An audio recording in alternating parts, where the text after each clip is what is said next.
Shalom, shalom, shalom, shalom à toutes les mamans de partout où vous nous captez. Que la paix du Seigneur soit avec vous au nom de Jésus-Christ. Bien-aimés, je suis très contente de me présenter encore devant vous. Pourquoi d'abord je suis très contente? C'est d'abord en premier lieu pour remercier toutes les mamans qui m'ont considéré par leurs réactions. Je le dis parce que vos réactions m'ont prouvé que réellement vous m'aimez et que vous considérez le travail que je fais. En tout cas, merci beaucoup, ça me va droit au cœur, que le Seigneur s'en souvienne. Alors, je suis venue pour répondre à vos questions. J'ai reçu beaucoup de questions et il y a une même qui m'a parlé du terme de suggestion, comme j'en avais aussi besoin. Et il y a une autre maman qui a dit que maman, il faut faire, elle a appelé ça le vidéo face B. C'est-à-dire qu'on doit venir aussi parler de papa. Vraiment, je dirais aux mamans, je suis de cœur avec vous. Je suis de cœur avec vous. Si nous arrivons à conseiller par nos prédications, par nos messages tellement simples, conseils comme on le dit, c'est parce que en premier lieu, nous sommes d'abord enfants de Dieu. Alors, je ne dirais pas que je suis parfaite, je ne dirais pas non plus que j'ai un mariage parfait, mais au moins, je laisse Dieu être le fondement de mon mariage. Parce que si ça ne dépendait que de la chair, peut-être moi aussi, j'allais faillir dans mon mariage, peut-être moi aussi, peut-être moi aussi. Alors, qu'est-ce qui est ma force? C'est la parole de Dieu. Qu'est-ce qui est mon bouclier? C'est la parole de Dieu. Ce n'est pas pourtant dire si nous parlons de côté négatif de maman que nous négligeons ou nous ne considérons pas, c'est ça négliger, nous ne considérons pas le côté négatif des papas, non. Alors d'emblée, j'entre directement pour commencer à répondre aux mamans. Je ne saurais pas parler des one-one questions, mais je saurais être brève et synthétisée dans la majorité des questions par rapport à ce qui m'a été posé. Alors, je dirais ceci. En premier lieu, retenez que le marié a un compte à rendre à Dieu. En premier lieu, le marié a un compte à rendre à Dieu. Pourquoi? Parce que c'est Dieu qui a établi le mariage. Et il parle en sens que le mariage est un lien sacré. En deuxième lieu, nous avons le compte à rendre à Dieu parce que c'est lui qui nous a donné des devoirs ou des obligations. Parce que déjà, un devoir est une obligation que tu dois nécessairement le faire. Dieu a dit, Marie, aimez vos femmes, femmes, soyez soumises. Alors, j'ai vu de réactions des mamans qui se sont dit, une maman par exemple qui a dit, un homme qui ne choisit pas sa femme, un homme qui n'est pas galant, un homme qui est infidèle, un homme qui est... La maman a dit beaucoup de choses. Tu vas te reconnaître dans ces vidéos parce que tu l'attends impatiemment. Alors, je dis à cette maman, comme je vous dis aussi comme ça, je dis que, en fait, quand l'homme n'aime pas sa femme, quand l'homme devient cruel, l'homme avec petit majuscule, donc ça dit le mari, quand le conjoint n'est pas gentil, quand le conjoint n'est pas attentionné, parce que la maman disait, si l'homme est gentil, déjà le matin il me fait des câlins, il me montre sa gentillesse, il me considère, je m'habille, il trouve que je suis coquette. Donc je pense que cet homme-là, je ferai tout ce qui est dans mon pouvoir pour le rendre heureux. Alors moi je suis en train de répondre ceci. Si l'homme faillit à son obligation, si l'homme faillit à ses devoirs, je pense que la première personne que l'homme aura contre à rendre, c'est Dieu. Ça ne sera pas toi, maman. Si l'homme ne t'aime pas, l'homme ne te considère pas, l'homme te trouve comme si tu es un objet de plaisir. Toi, par contre, prie. Une autre femme va dire, maman, mais moi je prie. Je prie, mais je vois mon mari qui ne change pas. Je prie, mais mon mari est toujours comme ça. Je prie, mais il n'y a pas de changement. J'ai pris comme nous autres, si je vais me donner l'exemple, c'est qu'une femme disait, même si tu fais des cheveux comment? Nous autres là maintenant on fait les cheveux un peu naturels là, comme ça, on les laisse un peu comme ça là. Même, ah maman, mais tes cheveux ont poussé. Oh, tes cheveux comme ça, on dit que les hommes ne s'intéressent pas. Alors, je vais dire à une femme ceci. Tout ce qu'un homme fait, il a un compte à rendre à Dieu. Il a failli à ses devoirs. Il ne te montre pas l'amour. Dieu seul peut le juger et peut le condamner. Ça ne serait pas à toi. Parce que dans le mariage, s'il faudrait que l'autre se dise, j'ai fait ça par rapport à ce qu'il a fait. Si moi je fais ça à mon mari, si moi je ne suis pas soumise, c'est parce que mon mari ne me montre pas l'amour. Bien aimé, là nous commençons à faire la vengeance. Alors que j'ai commencé bien avant, nous sommes d'abord enfants de Dieu. En étant enfant de Dieu, je ne dois pas me venger de mon mari, ni mon mari se venger de moi.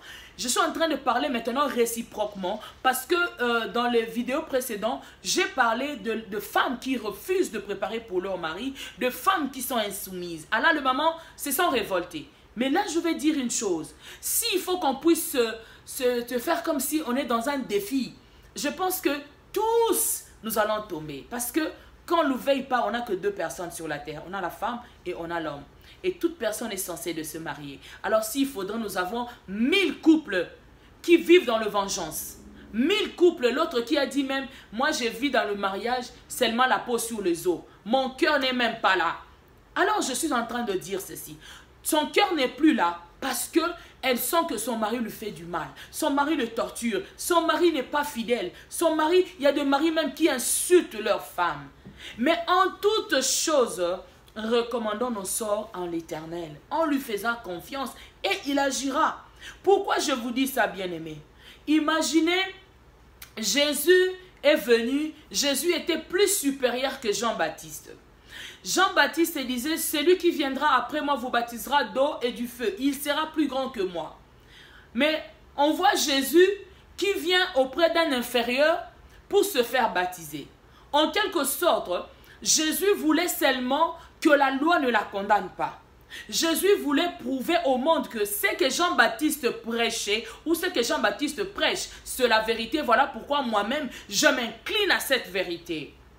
Et vous allez voir que ce jour-là même, le ciel qui s'ouvrit, une voix sortant d'en haut, la Bible dit que Dieu a dit, celui-ci est mon fils en qui j'ai mis toute ma confiance, écoutez-les. Bien-aimés, la confirmation de ton innocence viendra si tu es dans le droit chemin. La confirmation de ton innocence viendra si tu restes dans la justice de Dieu. Afin que la loi ne te condamne pas.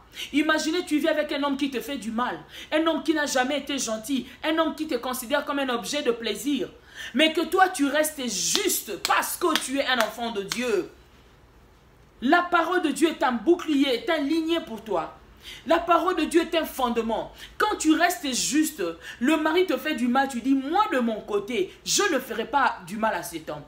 Les gens, il y a un couple même qui, une femme m'a dit, les gens connaissent leur histoire. Il y a nulle part où ils peuvent aller où les gens vont dire, mais il y a les amoureux qui sont venus, ils savent que non, son mari l'insulte, son mari lui fait ceci, son mari lui fait cela. La femme qui a honte, elle ne sait plus, donc elle supporte. Mais je vais te dire, les gens peuvent se moquer de toi. Pour dire, femme, cette femme est, je sais pas, elle n'a pas de valeur, son mari se moque d'elle, son mari fait ceci. Mais je vais te dire, devant Dieu, tu as de l'honneur. Devant Dieu, tu as de la valeur. Si aujourd'hui nous pouvons parler du divorce, c'est au moment où il y a l'agression. C'est au moment où il y a l'abus. L'abus, je parle pas du niveau mental, mais je parle de l'abus du corps. Quand l'homme te maltraite, il te frappe, là nous commençons à avoir peur parce que la mort peut venir. Là au moins on peut accepter la séparation, mais pas encore le divorce. Parce que personne n'a le droit de divorcer les deux personnes, parce que le mariage est un lien sacré. Bien-aimé, je veux te dire, toi qui me suis, reste juste. Même aux hommes dont leurs femmes sont injustes, comme on avait dit, aux hommes dont leurs femmes sont insoumises, mais reste droit. Reste droit afin que la parole de Dieu te justifie, que la parole de Dieu confirme que tu es enfant de Dieu par ton innocence. La parole de Dieu va t'innocenter, la parole de Dieu va te justifier. Mais ce qui est mal dans nos mariages, c'est que, non, on me connaît, mon mari m'insulte aujourd'hui, moi aussi je vais leur montrer. Je vais insulter aussi mon mari. Les gens vont savoir que moi aussi j'ai la bouche. C'est pas qu'ils vont dire que non, mon mari me fait des choses, moi je n'ai pas la bouche. Non, non, non, non, non. Au moment où tu te venges contre ton mari, tu tombes. Je vais vous donner un exemple typique. Moi, je ne prends pas des exemples de gens. Je prends ma vie comme un témoignage. En 2018, j'étais un jour au salon avec mon mari. On a eu une petite incompréhension. Dans cette petite incompréhension, je refusais de parler, mais je me suis énervé. Je me suis levé. En 2018, j'étais toujours servant de Dieu. Parce que moi, si on compte les années, là, depuis que j'ai commencé à servir Dieu, je pense que c'est déjà 20 ans. 20 ans. Dans le même ministère. Je suis parti tout en étant servant de Dieu, c'est-à-dire que il arrive que nous ayons des incompréhensions, il arrive que nous ayons des disputes. Ceux-là qui disent que dans leur couple, il n'y a pas de dispute, il n'y a pas ceci, gloire au Seigneur, nous sommes heureux pour vous. Mais moi là, il y a de disputes. Parce que nous sommes deux personnes qui viennent dans des familles différentes. C'est tout à fait normal. Et je me suis levé, je suis entré dans ma chambre. Avec la colère, j'ai pris mon drap, je me suis couvert. Je n'avais pas prié ce jour-là la nuit. Avec la colère, je me suis endormi. Et qu'est-ce qu'il y a eu? Pendant mon sommeil, j'ai eu une vision. Dans la vision, je me voyais, moi, rater l'enlèvement. Est-ce que quelqu'un peut comprendre ça? Je me voyais rater l'enlèvement. Et tant que je me connaissais, j'ai dit, moi, je crains Dieu. Je me connaissais et je me connais. J'ai tapé la poitrine, j'ai dit, Seigneur, je te sers, je te crains. Tout ce que tu me dis, je le fais. Même si je ne le fais pas à 100%, mais moi, je ne pouvais pas manquer le ciel. Et c'était comme un rideau qu'on a fait comme ça. Mes sœurs, je me suis vue. La même chose que j'ai fait à 22 heures. Que j'ai boudé, j'avais la colère. Je suis partie monter sur mon lit avec la colère. Et le Seigneur me dira, tu as manqué le ciel à cause de ta colère.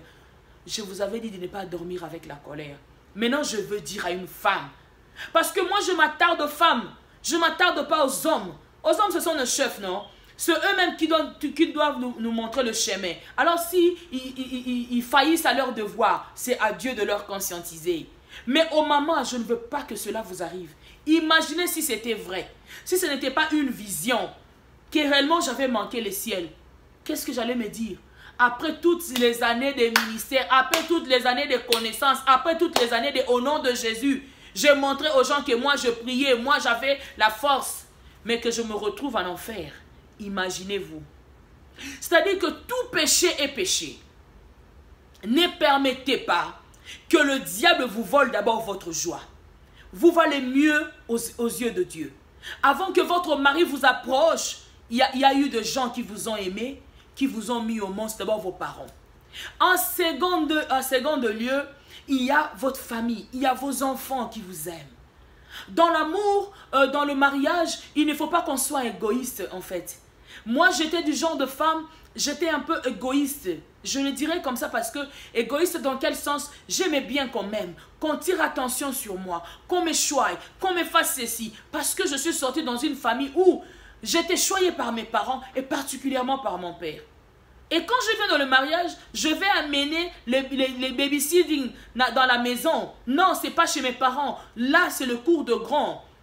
Dans le mariage, on veut la maturité. Donc, je devais changer maintenant ma vision de choses. À un moment, l'homme n'a pas envie de te parler. Vous n'avez pas de problème, mais peut-être qu'il fait ses histoires. Et de comprendre cela. Mais nous, du genre de femmes, nous voulons tout en qu'on te dise, je t'aime, tu es belle, tu es ceci. Mais si cela n'arrive pas, trouve-toi une joie. Est-ce que quelqu'un peut me dire un amen? Si cela n'arrive pas, trouve-toi une joie. Pour que tu donnes de la joie, ou que tu donnes du bonheur à quelqu'un, il faut que tu puisses la voir d'abord, comme on dit. C'est-à-dire que si mon mari ne me donne pas la joie, je peux me trouver la joie. Je suis dans ma maison, je peux préparer, je peux parler avec mes enfants, je peux lire la parole de Dieu. Donc, trouve-toi quelque chose qui peut te combler. Ne nous restons pas bornés seulement, j'attends que l'homme me donne l'amour. C'est quelque chose qui est vrai, c'est inévitable. Nous, les femmes, nous aimons ça. Mais je veux seulement dire, ne te venge pas de ton mari. Ne te venge pas de ton mari. Ce qu'il fait, il a failli seulement, tout simplement à ses devoirs. Et nous interpellons au papa, parce que imaginez qu'un simple vidéo de 19 minutes, a fait révolter les femmes. Il y a une femme même qui a dit, moi j'ai pleuré en voyant ces vidéos. J'ai pleuré, maman, j'ai pleuré. Après, j'entre encore quelque part, je vois encore ces vidéos. J'étais obligée de partager ton vidéo. Je le partageais mais avec amertume. Je disais, pourquoi se marier et avoir autant de peine? Et cette parole aussi m'avait touchée.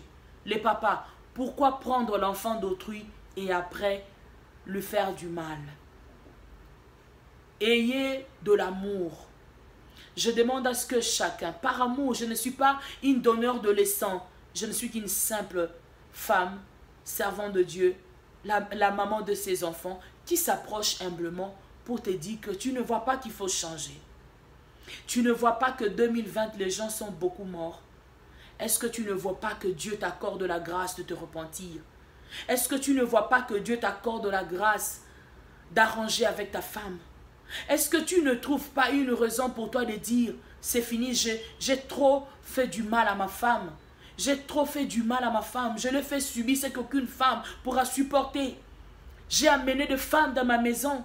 J'ai été infidèle depuis que je l'ai eue. Je la bats comme un animal. Je la traite comme je ne sais quoi. Est-ce que, Seigneur, cette parole peut toucher une personne? Chère Marie, il est temps de comprendre qu'on n'est pas chef seulement pour dicter. On est chef aussi pour prouver un sens de responsabilité à un être inférieur. Donc vos femmes sont des êtres inférieurs. Prouvez-le que vous les aimez. Moi je parlais même en termes que vos femmes sont vos petites cadettes. Elles sont là. Elles sont créées après vous. Alors montrez ces femmes-là que vous les aimez. Pourquoi demander la main d'une personne qu'après que tu sois la même personne qui veut la détruire? Alors que la Bible dit, vous faites une seule chair. Comment tu acceptes que ta propre chair, que tu prends le couteau pour commencer à couper ta propre chair? Si ta femme est sortie de toi, alors de la même manière qu'elle peut avoir mal, tu peux le ressentir. Notre objectif, ce n'est pas de chercher à montrer la négativité de l'homme ou de la femme. Mais nous voulons à ce que le couple comprenne qu'il est temps de faire la table rase. Qu'il est temps de passer à autre chose. Qu'il est temps de comprendre que les désirs de la chair n'amènera personne au ciel. Donc ton mari ne t'amènera pas au ciel. Ta femme aussi ne t'amènera pas au ciel. Mais si tu ne fais pas attention, ton mariage ou bien ton mari ou ta femme peut t'amener aussi en enfer. Parce que vous oubliez une chose, celui qui a établi le mariage nous a donné deux choses à respecter. Et quand nous ne le respectons pas, nous avons maintenant affaire à lui. C'est-à-dire que tu n'as pas obéi à Dieu et dans les derniers jours, il te dit, je ne t'ai jamais connu. Pourquoi? Tout simplement parce que tu étais désobéissant. Alors je nous demande, vraiment je nous demande de chercher à faire la paix. Cherchons à faire la paix. Que chacun puisse se mettre à sa place. Marie, si on t'a dit aime ta femme, c'est parce que Dieu savait que dans ton cœur là, il n'y avait pas l'amour. Déjà dès le départ au jardin d'Éden, si tu avais l'amour, quand on a posé la question au chef, Adam, comment sais-tu que tu es nu? Tu allais dire, Seigneur, parce que nous avons tout simplement péché. Moi et ma femme, nous avons péché. Pardonne-nous. Mais tu as dit, la femme que tu m'as donnée, c'est le manque d'amour. L'amour couvre une multitude de péchés. Dans l'homme, si ta femme est dans des erreurs, tu peux couvrir sa nudité. Tu peux couvrir ses erreurs par amour pour elle.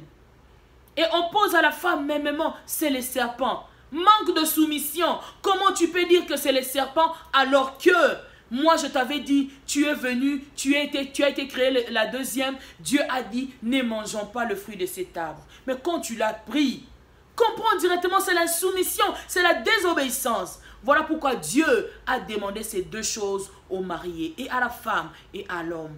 Mes frères et sœurs, je ne veux pas entrer comme les gens entrent dans des détails, de débats inutiles. Nous venons dans des familles différentes. Nous avons eu des éducations séparément. Mais ce que je nous demande, hormis d'avoir le combat spirituel, sachez que la femme a tout intérêt d'être soumise à son mari. Peu importe l'idiotie de son mari, mais reste dans la parole, afin que la parole te justifie. De même pour l'homme. Même si ta femme était insoumise, impolie, mais toi, tu es censé de continuer de l'aimer parce que ta parole, et la parole de Dieu, te demande de couvrir la nudité de ta femme, de l'aimer, peu importe le prix, comme Christ nous a aimés. Voilà pourquoi même Dieu a comparé Jésus-Christ à l'homme physique. Au reste, que Dieu nous bénisse. Mon vidéo ou mes vidéos est juste pour interpeller une personne que tu as de la chance ou tu as de la grâce d'être compté parmi les vivants aujourd'hui. Mais tu ne connais pas si demain tu auras la même grâce. C'est difficile de demander à ceux qui sont déjà morts pour nous dire comment ça se passe là-bas. Pendant que tu es encore vivant, essaye de réconcilier avec ta femme, avec ton mari. Que mon Dieu vous bénisse. Bye bye. Shalom.